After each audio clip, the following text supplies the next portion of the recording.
Good morning. Welcome to Guru Organic Energy's second quarter 2025 results conference call and webcast, being recorded today, June 12, 2025, at 10 a.m. Eastern Time. At this time, all participants are in a listen-only mode.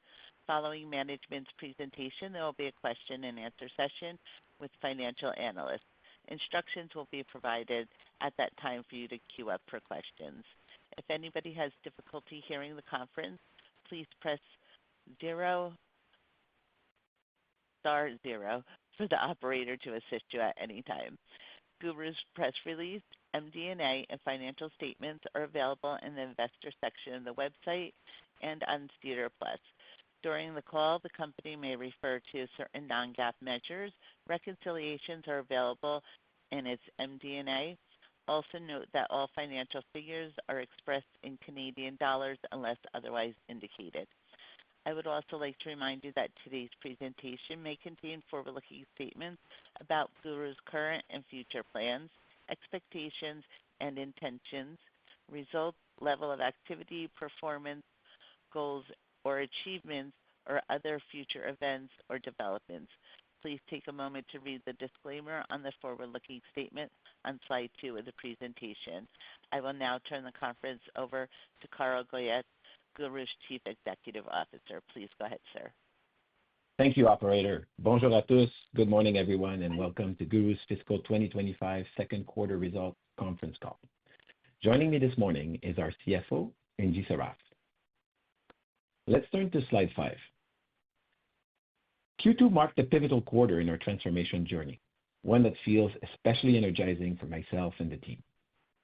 It's a quarter where we took back control of our destiny in Canada. With 100% focus on Guru, we now have a direct relationship with retailers, more agility, more control, and more opportunity to go on the offense. We transitioned back to our direct distribution model in Canada, and the response from retailers has been very positive. Many are enthusiastic to work again with a local, agile, and flexible partner, and they're ready to support and grow with us. At the same time, we delivered recent record gross margins and strong U.S. growth, reinforcing our confidence in the model and our progress towards sustainable profitability. Our results showed clear progress. In the U.S., sales rose 38.9%, excluding last year's $1.4 million wholesale club rotations. Amazon US hit a new monthly sales high in March and recorded 50% growth year to date. Repeat purchase rates increased to record levels, signaling strong brand loyalty. Whole Foods Market also hit 2 record months in the quarter. Amazon Canada saw 41% growth, while Guru's website realized its best month of 2025 in May, with 30% year-over-year growth. Gross margins reached a recent record at 59.7%, driven by pricing discipline, reductions in promotions by our exclusive distributor, and supply chain efficiencies. Net loss was nearly cut in half to $1.4 million, our second lowest since Q2 of 2021. And adjusted EBITDA loss improved 55% to $1.2 million. These results confirm that our business fundamentals are not only strong, but continue to improve. And our cash position remained as strong as prior quarters at $25.3 million, with no debt, plus $10 million in unused credit facilities. These results underscore the strength of our brand, our disciplined approach to profitability. Turning to slide 6. Our Zero lineup continues to win with consumers. In Q2, we launched 2 new Zero sugar flavors in Canada. In June, we launched Strawberry Watermelon online in Canada and in Quebec retail stores just in time for the summer. Early results exceeded expectations. Wild Ice Pop outpaced Guru Original in its first weeks on the shelf, quickly becoming the top-performing Guru product in Quebec's leading convenience store chain. a strong signal of consumer demand for our zero innovations. Our new products also are performing in the U.S. Zero Wild Berry is already outselling last year's Tropical Punch launch in Whole Foods in the U.S. Turning to slide 7. We officially launched our direct distribution model in Canada on May 22nd. This move marks our return to a proven model that fueled GURU's growth from 1999 to 2021, allowing us to invest smarter, respond faster, and drive better execution at shelf with a singular focus on the GURU brand. All major retailers representing 98% of our volumes are now secured. We've built a robust network of over 25 distributors and brokers to reach retailers across the country. Most partners have already delivered their first orders in the past few weeks. Field activation is well underway with over 120 sales professionals from our partners and internal teams, now representing GURU in stores nationwide. We are very confident in the long-term value of this transition in sales and distribution will unlock for GURU. Turning to slide 8. The U.S. market remains a major growth engine for GURU. Retail sales in natural channel and Whole Foods grew 26% year-over-year. Whole Foods posted its best 2-month streak. Our Zero line continues to be a key growth driver in the U.S., helping expand both trial and loyalty. With stronger velocity, growing repeat rates, and solid new products, we are building a foundation for sustainable growth in the U.S.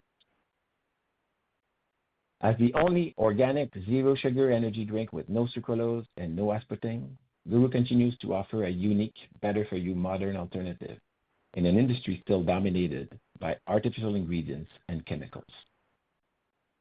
I will now turn the call over to Ingy Sarraf, our CFO, to discuss our financial results in more detail. Ingy, over to you.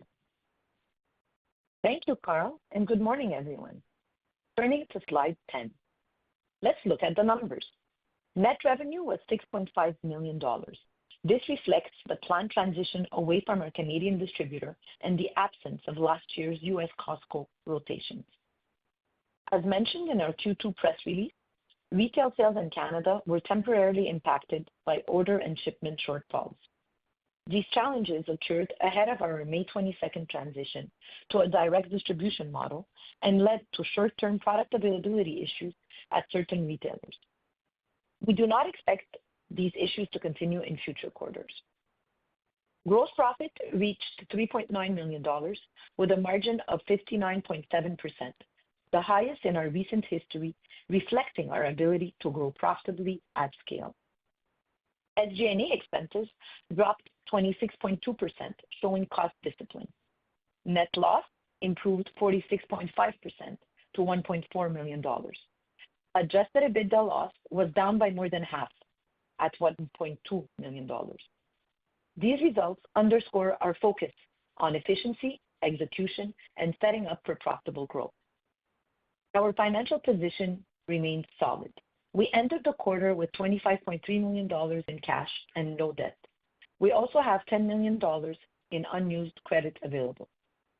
This gives us flexibility to continue investing in high-impact areas and to support our relaunch in Canada. Turning to slide 11. Looking ahead, our priorities remain clear. Drive profitable growth in the U.S. through retail, natural, and online channels. Scale our Zero line with upcoming Costco rotations in Q4 in Canada and in the U.S. Execute our direct distribution model in Canada with excellence and maintain cost discipline and expand margins. We're well on track to accelerate our return to profitability in the second half of the year. With that, I'll now turn the call back over to Carl for closing remarks. Thanks, Ingy. Let's turn to slide 13. We are proud of the progress we made this quarter. We are building a stronger, more agile GURU focused on long-term success. Consumers are choosing good energy, and they're choosing GURU. Our mission to clean up the energy drink industry resonates more than ever with the modern energy drink consumers who are health conscious and demanding transparency and better ingredients. Retailers are also responding. They're excited to work directly with us, move fast, execute, and win together. With a simplified distribution model, a winning zero line, and a disciplined approach to growth, we're ready to take the next steps.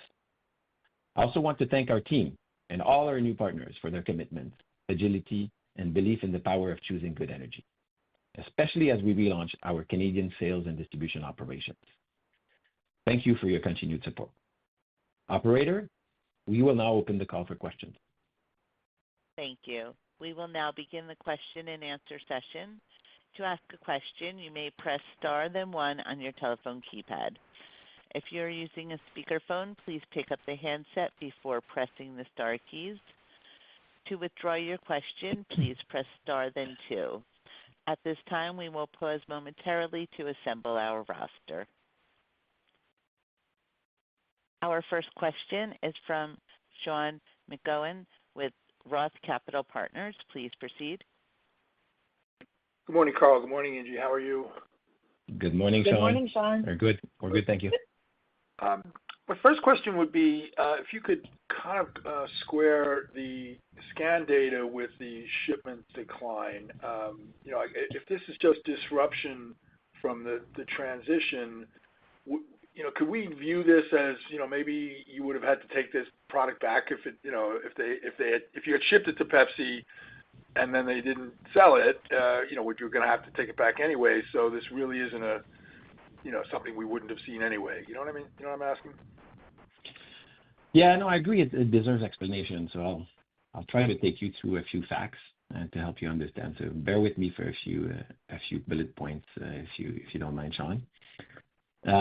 First, this has nothing to do with inventory buyback, right? Because at the time of the second quarter, our distribution agreement wasn't terminated yet, right?